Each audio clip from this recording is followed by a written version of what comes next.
More than 145,000 fans gathered on a cool and cloudy day in Daytona Beach for the 1989 Daytona 500. The fourth decade of the Great American Race would begin with a field dominated by GM products, with the Chevrolets a particular favorite. 5 of the top 6 spots on the starting grid were occupied by Chevys, and pole sitter Ken Schrader and Darrell Waltrip were the first teammates ever to qualify 1-2. It was Ken Schrader's second consecutive pole, and all week he appeared to be unbeatable. Guys went all through the car. They put another engine in. I'm not by no means going to say it's going to be a cakewalk, but this whole car hasn't slowed down any. Going to try to lead it all the way? We're going to try awful hard. Gentlemen, start your engines.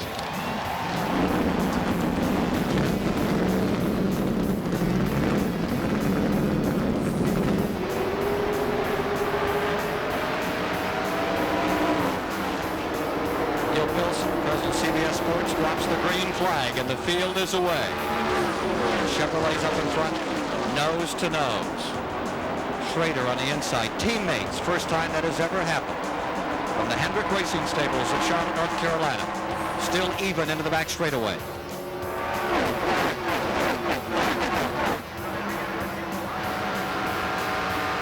Bill Elliott from 13th place. Up behind Jeff Bodine. He's picked off a couple of cars already. Harry Gant and Rick Max. Coming around to complete lap number 1 of the Daytona 500. Out in front, breaks Waltrip. It's Waltrip on the point, coming by at 195 miles an hour. In second, it's Schrader. And going to third is the Ford of Terry Labonte. So off they went. Neil Bonnet in the Sitco Wood Brothers Ford was the first man out. And during the resulting caution, 2 cars got new drivers. Bill Elliott and his broken wrist gave way to Jody Ridley, and Kyle Petty, whose car was caught up in a 14-car wreck in the first qualifier, bought Eddie Bierschwal's ride. Not all was perfect for the Chevys early on. Dale Earnhardt's car wasn't running quite right. Dale Earnhardt, right in there behind Dale Jarrett, further back in the field. Earnhardt dropped back, as Chris mentioned, at the top of the show, but now he seems to be back up to speed, and it's certainly helping to pull a pack of cars back up to the front notch. Earnhardt and Jarrett back there scrambling for 14th position. He says whenever he pulls out to go around a car or something, said it starts to fluttering like it's pulling the air away from the carburetor, so we don't know if it's something in the air filter or carburetor or what. We've had this little flutter and he just won't get out of it. We're going to work on it next pit stop. No sign of it earlier in the week, no idea how to fix it? No, we don't have no ideas right now. We're going to try some stuff on the first stop. But flutter or not, this race would be won on strategy, and drafting would be the key. Daytona was a restrictor plate race, and the Chevys were running even. Ken Schrader and Dale Earnhardt would run 1-2 for much of the race. Chevrolets up in front. Earnhardt for first, Schrader for second, Waltrip back to third.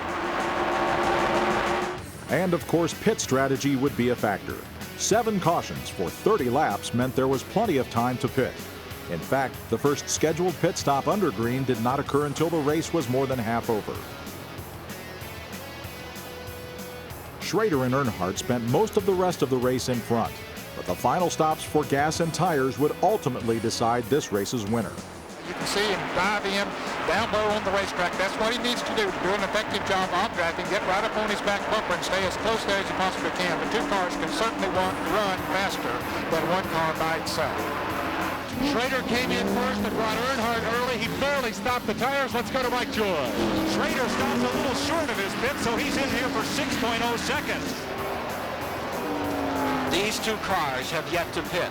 Alan Kulwicki, the young man from Wisconsin who won his first Winston Cup race last year in Phoenix, Arizona, and the number 17 of Waltrip. They have yet to come on pit road. Will they do it now, or will they elect to stay out? They are running long into the race. 194 laps will be complete this time by, and 6 laps to go. Darrell Waltrip and Alan Kulwicki didn't pit. It was the only chance either driver had to beat Schrader and Earnhardt. But it was also a big gamble. The risk was clear, the reward obvious. 4 laps to go. It's going to be a battle right down to the wire with those other 2 leaders going for fuel. Then Kulwicki came in, leaving Waltrip in the lead. It became a nail-biter. Could he finish on fumes?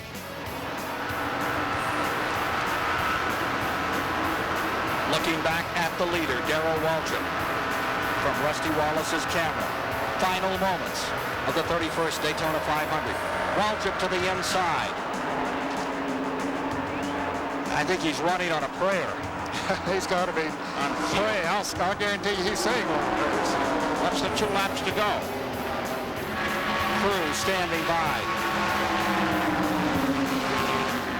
Hoping, praying that car will just pick up enough gas to go these last laps. To Dave Despain. Our records indicate Waltrip fitted on 144, same as everybody else would have had that same 56 laps to go. If there's any magic in there, it's magic that they put in before the race. It wasn't magic on the pit stop. He is drafting all around the track off anyone he can find, trying to conserve fuel. The white flag is out. And Schrader's wife looking on. She can't believe he'd go that far on a tank of fuel that Darrell Waltrip can. He's drafting, trying to save every bit of fuel he possibly can. In the last lap, the interval is immense. It's a question of fuel. Can Waltrip hold out? He can coast in now, I think. Yeah, he's about close enough now that he could coast across the start-finish line and still win. Out of turn 4 after 17 years of effort. The Daytona 500 belongs to Franklin, Tennessee's Darrell Waltrip. He's done it. He's done it. Second place at stake to the line. Number 25. Schrader will take second. 7 seconds back, almost 8. On his 17th try, in car number 17, Darrell Waltrip finally won the Daytona 500. Owner Rick Hendrick, driver Darrell Waltrip, wife Stevie. Oh, I won the Daytona 500. I won the Daytona 500. Darrell, how long? Wait. This is the Daytona 500, isn't it? You bet. Don't tell me it isn't.